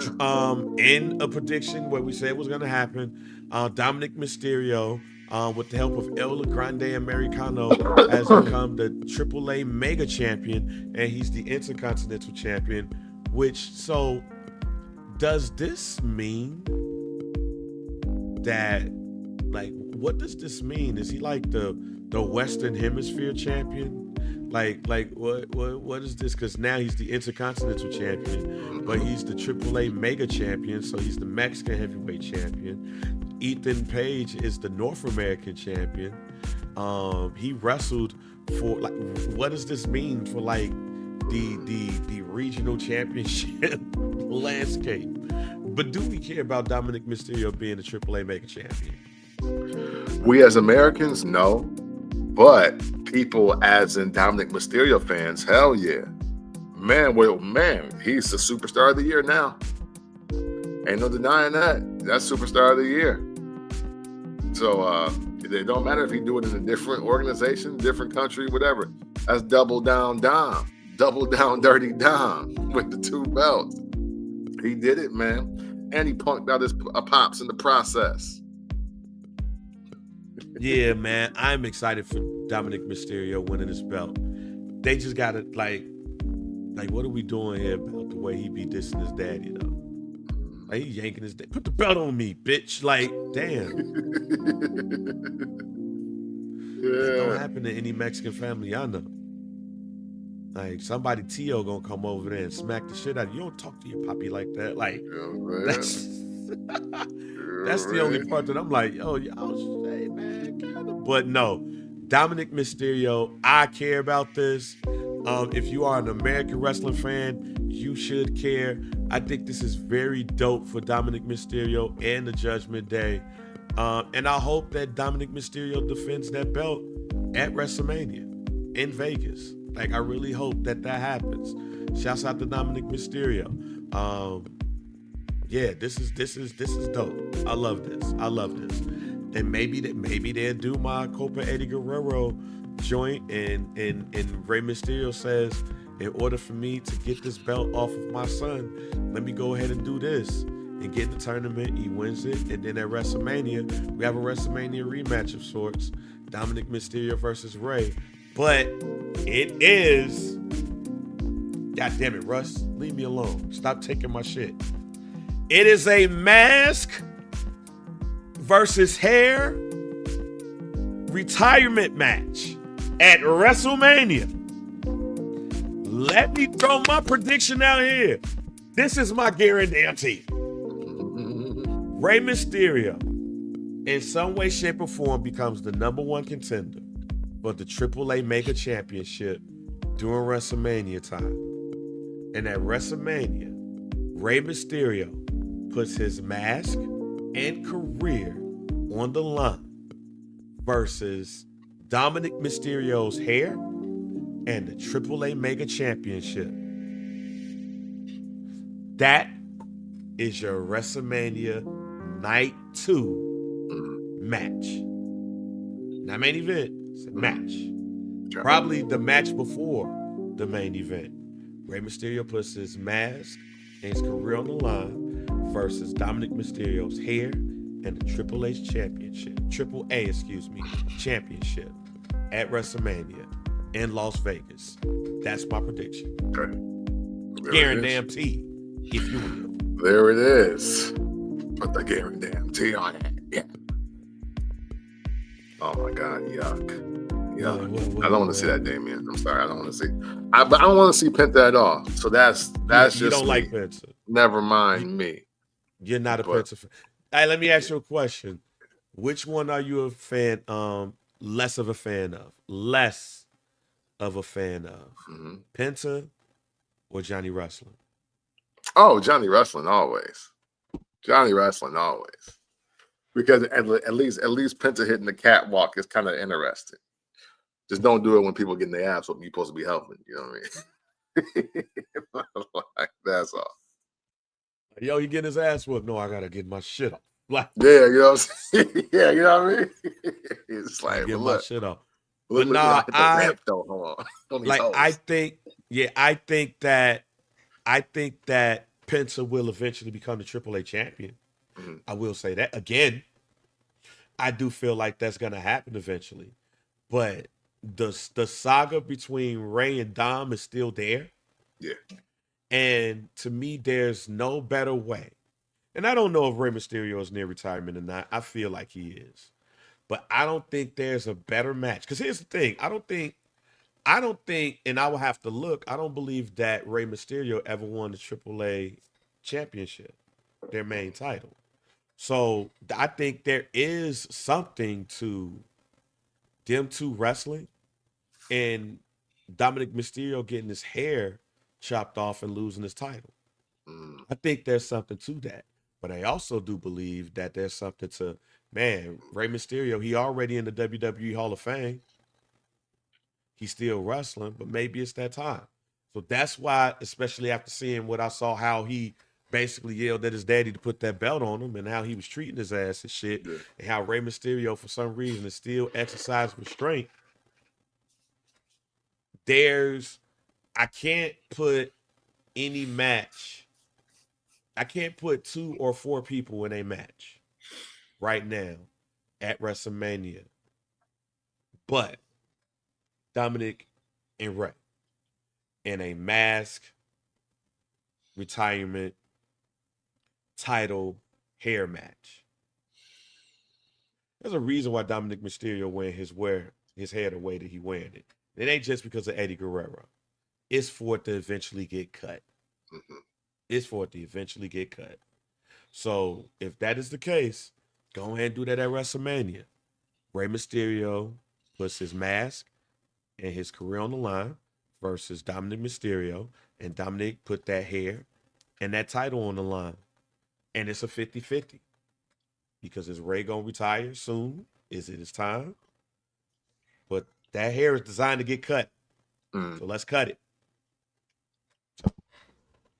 Do you have a guarantee? No, you know what? I'm a little out of touch for a guarantee. So I'll leave it be this week. We'll say Brock Lesnar winning is your guarantee. Yeah, you know what I'm saying? Yeah. Yeah, Brock Lesnar could easily be my guarantee for winning. But I will say that I see what they're trying to do with Jade and Tiffany Stratton and Nia Jax. Is it working? I don't know. But if the quality of those matches pick up, I can see them trying to build this was one of the big feuds of one of their careers or both of their careers, because like we don't get many women's feuds that carry over. Because like now even Trish and Lita are friends, okay, and we never want to see them wrestle again. But I think it is cool that they are at least trying to build Jade Cargill up with an actual feud and not just being beautiful and strong with her own 5 moves of doom. So that's cool. I guarantee hope it works. All right, there we go. Nah, man, I feel you on that. Well, look, great show. Couple of things. Rest in peace, Ricky Hadden. A former boxing world champion who was apparently found dead in his home. For those who might not remember, he was a world champion. He boxed Floyd Mayweather during his championship run too. And then rest in peace to my grandma. My grandmother 10 years ago passed away. It's the 10th year anniversary. So gotta salute grandma. Sure. They Otis had sent the picture of me on her exercise bike during the last weekend of me seeing her and everything. So that's why I was laughing at and got stuck at that time because I was looking at that. But rest in peace to Ricky Hadden. Rest in peace to my grandma. Yes, and unfortunately, I had to add the one more, man. And I hope I'm not saying this too early, but I don't have a lot of family that watched the thread. So rest in peace, my uncle Leroy. He officially passed, I think, this morning. If not last night. My uncle Leroy was one of my grandma's younger brothers, and he was also the reason why I never went to prison. Because I had the unfortunate pleasure of visiting him at Danville Correctional because he was serving, I think, like an 8 to 12. And I'll leave that all there. But man, just prayers to the rest of the McGee family. And I hope I didn't spoil this news and it went too far or the wrong person seen it at the right time or vice versa. But yeah, man. Hey, listen, as we get into the fall, we're in summer, as change, age, everything. Just love your family, appreciate your family, and to keep them all close because it's vitally important. And hey, even though all we do is talking wrestling, y'all kind of like family to us. You know what I'm saying? Y'all like our second and third cousins. You know what I'm saying? We don't kick it all the time, but when we do, it's usually a good time. And we do appreciate you all for checking out this week's episode. Everything that you do to add to this community with your likes, comments, shares, rumor, innuendo, just funny things and predictions is always greatly appreciated. Russ, I appreciate you, my brother. Thank you so much. And we appreciate all of y'all. However you contribute to the thread, and let's just especially with everything that's happened like last week. I did not want to get on Twitter and see a murder, but I did.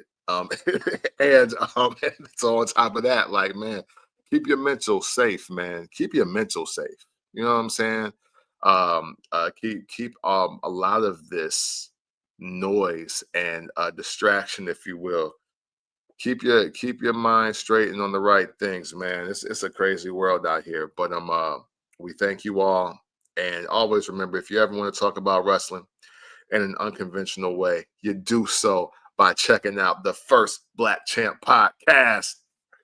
It's the pick with the VP DOC, and we are out. Thank you, Damien, and fuck Johnny Wrestling.